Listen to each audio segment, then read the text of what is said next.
Hi guys, welcome to WholeElise. I'm Elise, and natural skincare isn't cheap. Just the quality of ingredients used alone to buy the equivalent of that in commercial products could set you back hundreds of pounds. But fortunately, we don't need to spend anywhere near that amount making these products ourselves, especially if you know how to budget. So the first step is all about deciding what products you'll need to make. To help you build your DIY skincare routine, I've created a bunch of different moisturizer tutorials which you can find in the skincare section of WholeElise.com. When deciding on what products to make, think about what you use each day, but also your skincare routine across a 3-month period. It's likely you'll need a daily moisturizer, as well as targeted creams for areas like your face and drier patches of skin. Once you've selected the products you want to make, click to see the full tutorials and ingredients that you'll need.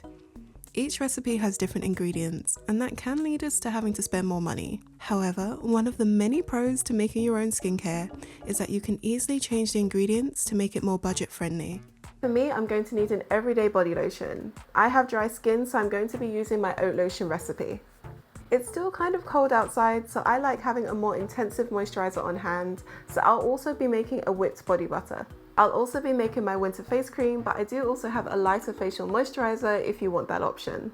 I don't know if this is just me, but I always pay special attention to my feet, so I'll also be making my foot butter. So altogether, that's 4 separate products that I'll need to make for my skincare routine. Reusing the same ingredients across multiple skincare DIYs is budget savvy as it cuts down on the amount that you need to buy. I try to formulate my recipes so that they're customizable, and that way you can swap out and substitute ingredients for what you have available. 3 out of the 4 creams use shea butter, so I'll make this my base butter. And even though the whipped body butter does call for both mango and cocoa butter, I can just use shea butter in place for both to cut down on costs. Across all 4 recipes, they call for jojoba oil, fractionated coconut oil, Brazil nut oil, and almond oil. Now, jojoba oil can be used on both your face and body, so by using just this one oil, it can be adapted to fit in with all the other formulas. But not all ingredients can be replaced, especially when some of the active ingredients are crucial to how effective your creams will be. For instance, some might be tempted to skip the magnesium flakes as it's only used in the foot butter recipe. But magnesium fights fungal infections, softens feet, as well as reducing odor. So if you opt out of this ingredient, you're actually losing a lot of the benefits that make it such a great moisturizer for your feet. However, the coconut milk powder and the AHAs that are used in the winter face moisturizer recipe, whilst having a number of benefits for your skin, aren't actually essential to making a face cream. So if you wanted to stick to a budget and cut down on unnecessary expenses, you can skip these 2 ingredients. So instead of using several different butters and oils, we can use the same oils and butters across all 4 skincare formulas. By altering the ingredients, you might not get all the benefits of the original recipe, but they'll still make great moisturizers. And let's face it, it's a little more realistic. To make it easier to decide on where you can cut back, I always try to explain the benefits of each ingredient in my tutorials, and that way you know exactly what each ingredient is doing and whether or not it's essential for you. So assuming that I have no ingredients at home, which if you're a long-time subscriber of my channel, that is highly unlikely, if I substitute the glycerin with honey that I already use, it works out that I can make an everyday lotion, a body butter, a face cream, and a foot butter by buying just 8 additional ingredients. In the next section, I'll show you how to adapt these recipes so that they'll still work even without certain ingredients. Once you know the recipes and ingredients that you want, you can then figure out how much you need to buy. Now, my recipes are for homemade products with a life expectancy of around 3 to 6 months. It's fairly common that a small amount of bacteria will likely be introduced to your products as you make them. So the expiration date, even though you're using a preservative, does take into account that you're likely not making this in a sterilized environment, you're not carrying out stability testing, and of course it's difficult to ensure that all of your equipment is sanitized.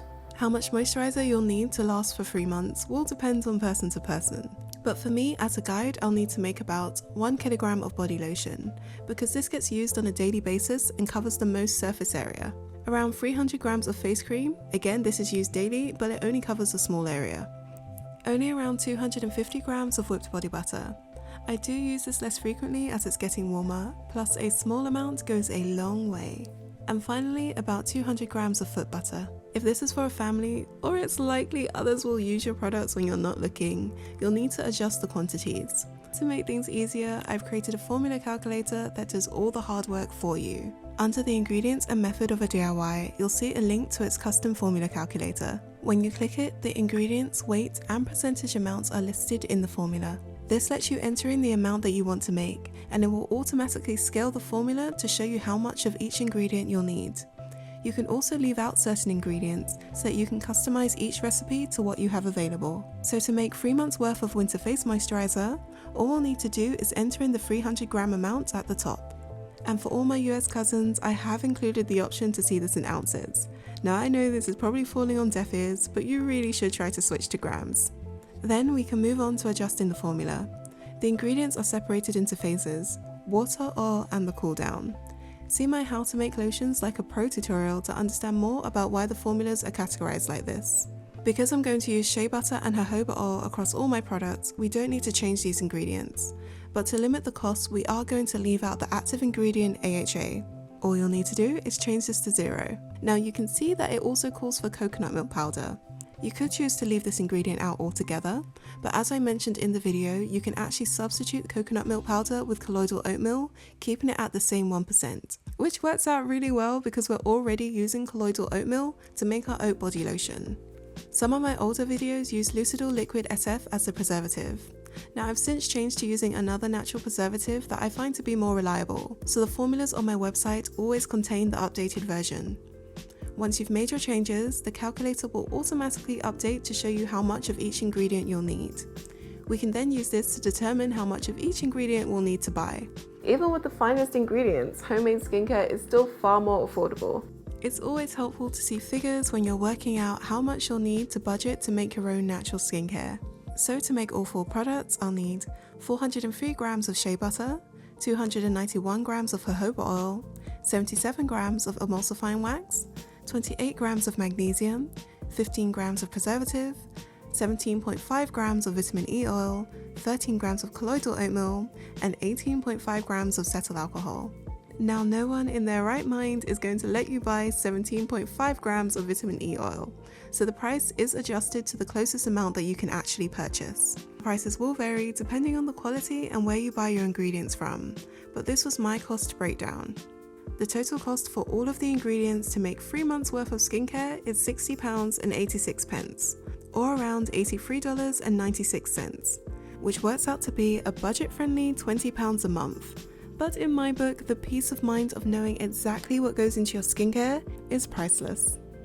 Hopefully this makes planning and budgeting out your DIYs more manageable in the future. You can find the full tutorials along with the formula calculators, as well as links to where I purchase ingredients from on my website WholeElise.com. Subscribe and check out the videos on screen for more amazing natural skincare.